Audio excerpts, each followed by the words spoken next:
Hey folks, this video is a re-record of a presentation I gave in January this year called 10 Years of Swift, a Decade in Review. Because last year was the 10th anniversary of Swift from 2014 to 2024. It starts in an unusual way, but I think you'll like it a lot as we explore Swift's 10-year journey. Here we go. The ancient Greeks had a myth about a great hero called Theseus, who went to battle against a huge creature called the Minotaur, who was half man and half bull.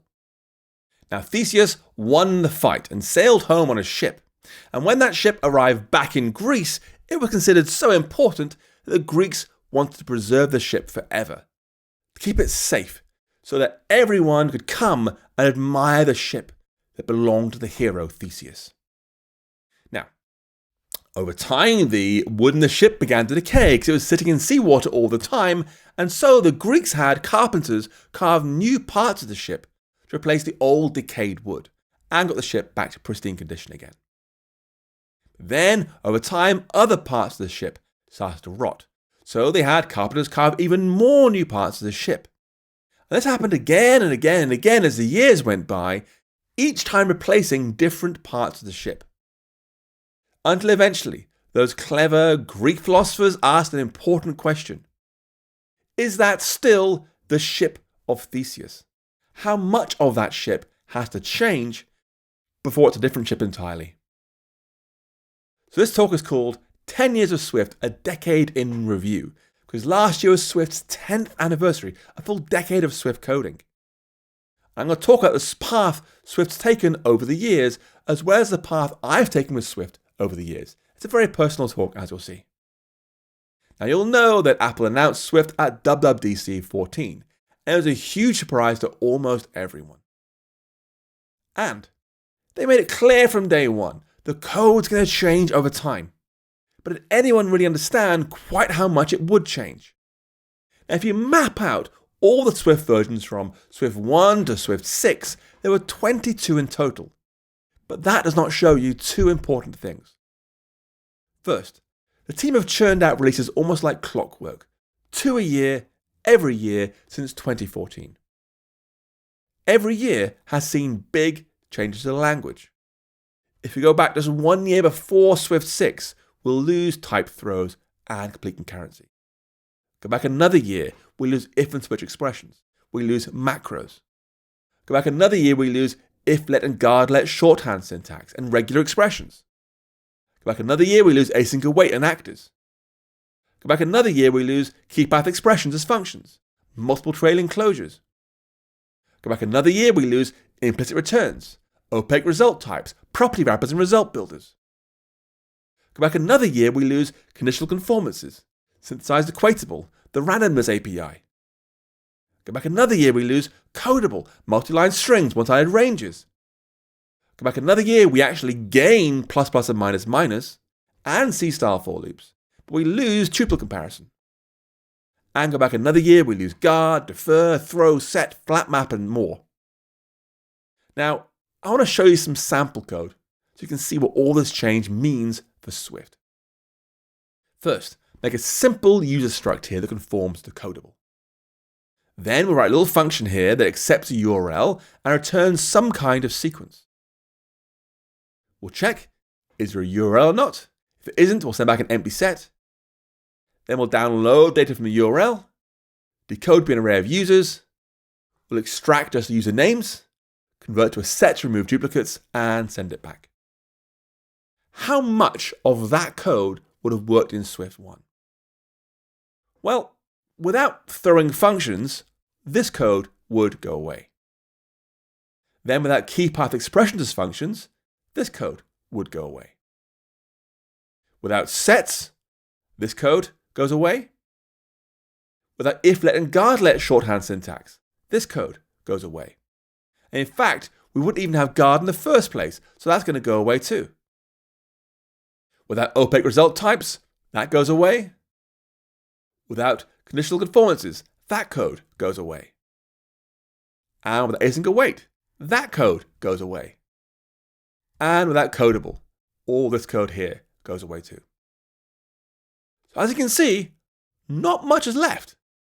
So, if I were a Greek philosopher, I'd be asking an important question. Is this the Swift of Theseus? How much of the code has to change before it's a different language entirely? So again, just showing all the releases doesn't really give you a sense for how much the language has changed over time. But the other thing it doesn't show you is this. Swift 5 was released in 2019. Swift 5.10 was released in 2024. And that means over those 10 years of Swift, fully half the time was Swift 5. And why? Because of this thing. This last bar is Swift 6, which introduced the biggest set of changes in 8 years. And yeah, we get things like type throws and count where, but there was one change much bigger than both of these. A change so big, the Swift 6 language mode isn't enabled by default in Xcode, even in Xcode 16.4, a full year after Swift 6 was announced. A change so big, you could sum up by the fact that Apple showed the following at the WWDC 24 talk about Swift 6. Don't panic. Now, I don't know about you, but when someone tells me not to panic, that's when I start panicking. And of course, that change was complete concurrency checking. Now, to be fair to the Swift team, concurrency was first introduced in Swift 5.5. We could see it coming. We had 3 years to prepare ourselves. But for many folks, that was 3 years of wrestling with concurrency problems that they didn't even know were problems beforehand. There's an old joke. Someone says, I have a problem. I know I'll use regular expressions. Now you have 2 problems. The Swift concurrency version of that says, I have a problem. I know I'll use Swift concurrency. Now problems have you too. And so, when faced with concurrency problems, Swift developers have adopted an automatic response. And you hear it time and time again whenever you come near Swift concurrency code. They say, did you try making it main actor? This is so often the first thing people suggest when faced with a concurrency problem. And it's not just us. Apple do it too. If you go back to Xcode 15 and look at how the SwiftUI view protocol is defined then, it's simply public protocol view. In Xcode 16, they marked it all as main actor, forcing it to run over there. And then, just to be sure, for luck, they also marked it pre-concurrency. But not everything's been addressed yet. And a large part of the remaining problem is that many of Apple's own APIs aren't fully updated for Swift concurrency. And so, for now at least, we're stuck with a problem. This stuff is just hard. In fact, if you find it hard, I think it means your brain's working properly, because it is hard. I want to show you, if I switch to Xcode, a simple example of what I mean. Let's go over to the side screen here. Boom. This thing is a little user class here. Boom. See that? And then down below, if I go down a little bit, boom, we create one of these things asynchronously, async let user. And then we await printing out their name. And that's all the code, right? That's it. Now, if I press Command B, you'll see, boom, build failed with this error. Non-sendable type user returned by implicitly asynchronous call to a non-isolated function cannot cross active boundary. Whew. That's the error.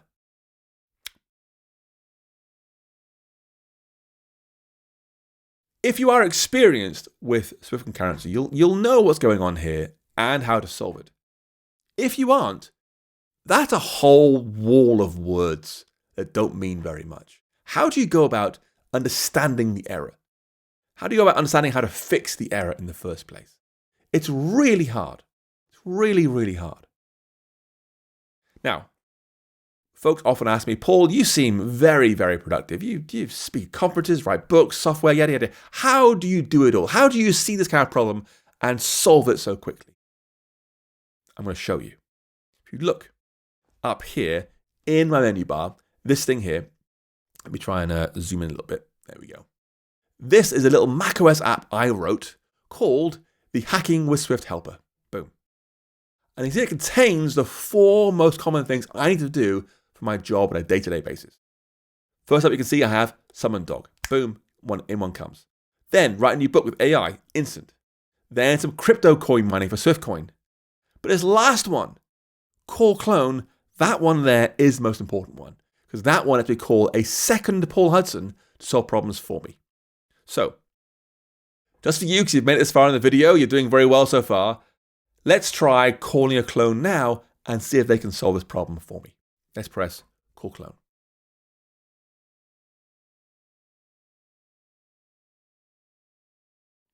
Whoa, hold up. You're on mute. How about now? Better. Now, I've got a Swift project that has some concurrency issues. What do you think? Well, did you try making it main actor? No, but let's assume there's a better solution out there, okay? Okay, it looks like the error is non-sendable type user returned by implicitly asynchronous blah blah blah blah blah blah blah. I think Xcode's message is correct here. We want to add a sendable conformance to the class. Okay, you mean like sendable that? Yeah, try that. Okay. Now I've got a different error.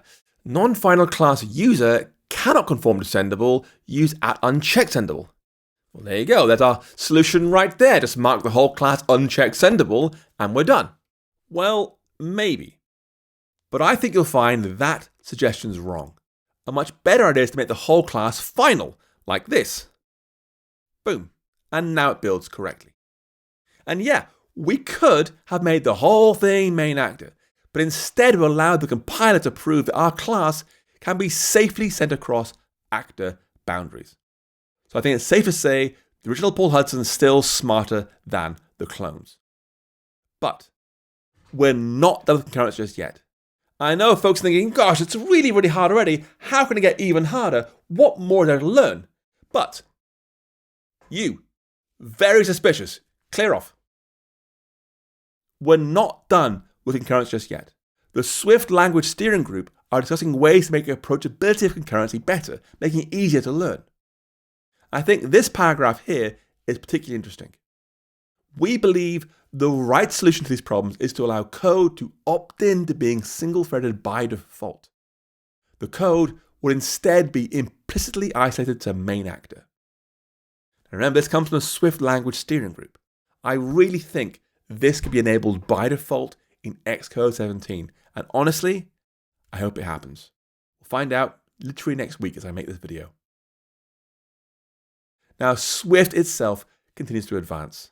We've had Swift 6.1 shipping in March, 6.2 will ship next week at WWDC, I expect, and then hopefully Swift 7 won't take as long to come as Swift 6. We'll see. So, we've had 10 years of Swift so far, and it's come a long way. But there's a second anniversary here. I started hacking with Swift the same year Swift was released. We've also had 10 years of hacking with Swift. Now, a little bit of personal history for you here. I started out building software for Microsoft Windows using Ball and Delphi quite a while ago now. I moved on to building games for Xbox 360.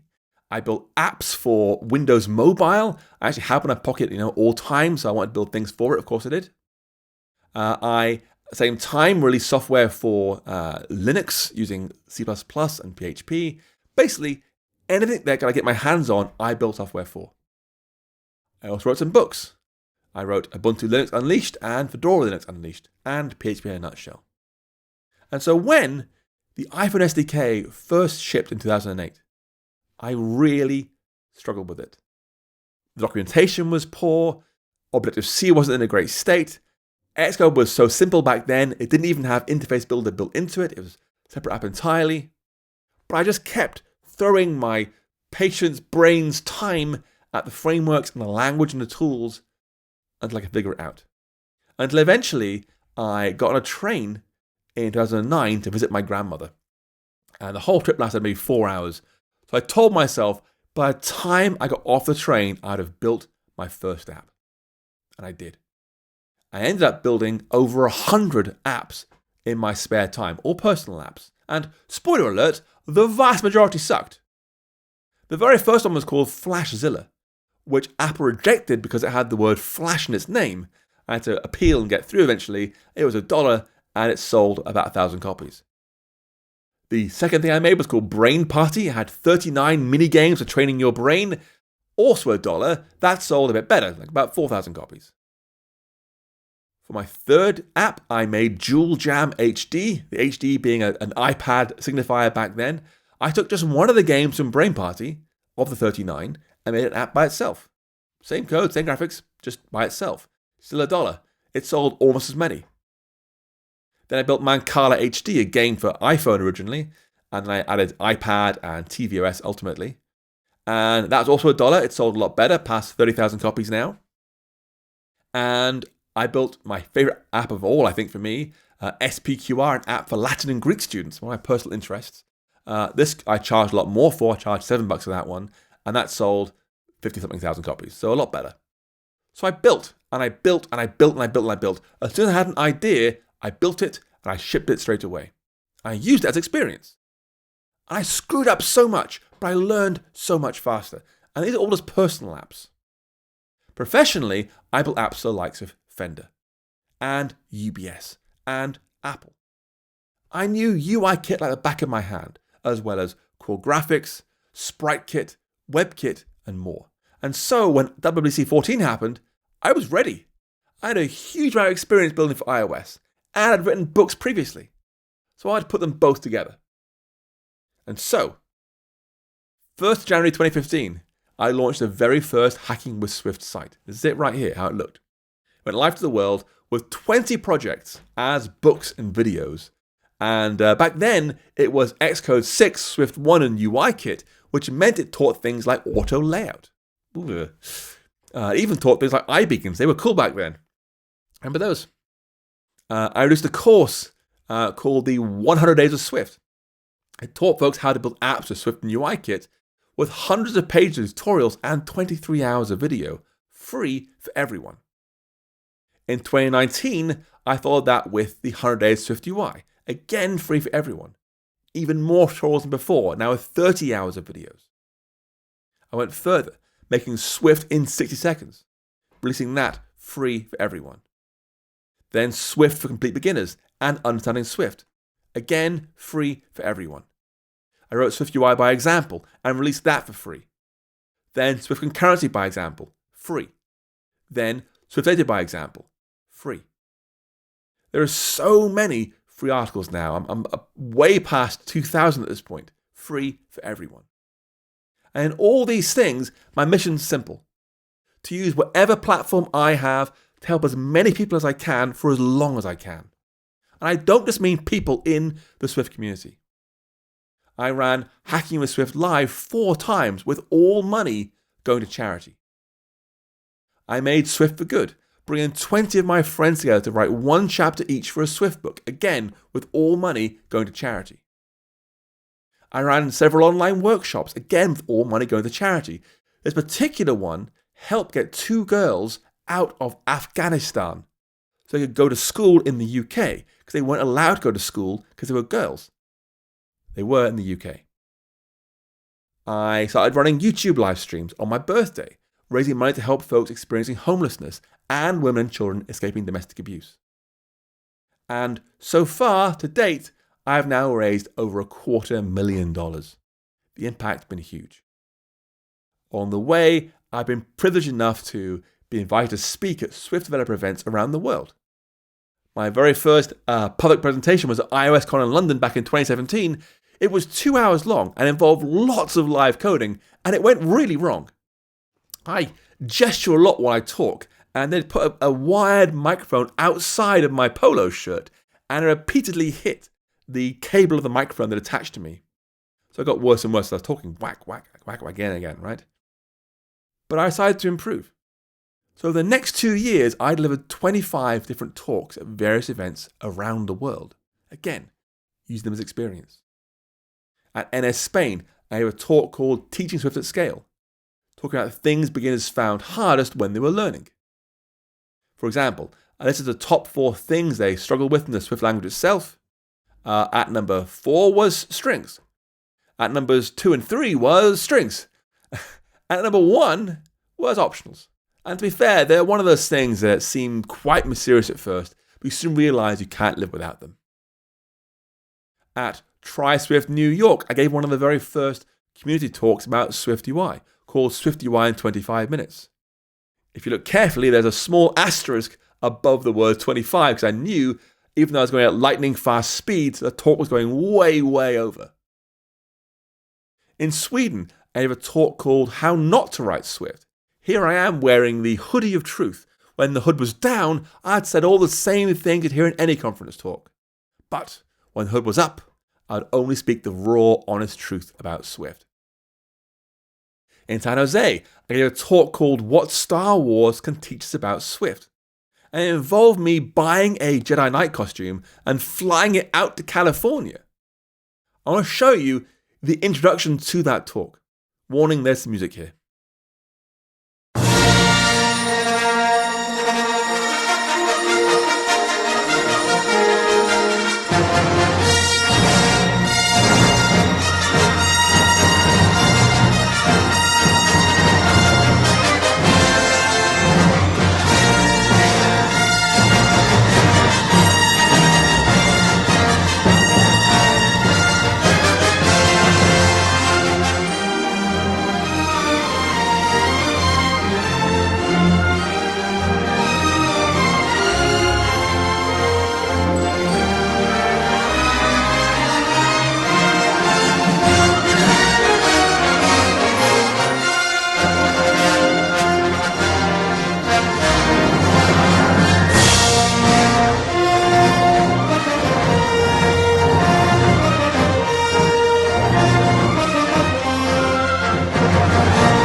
Now you might wonder how I managed to tie in Swift and Star Wars.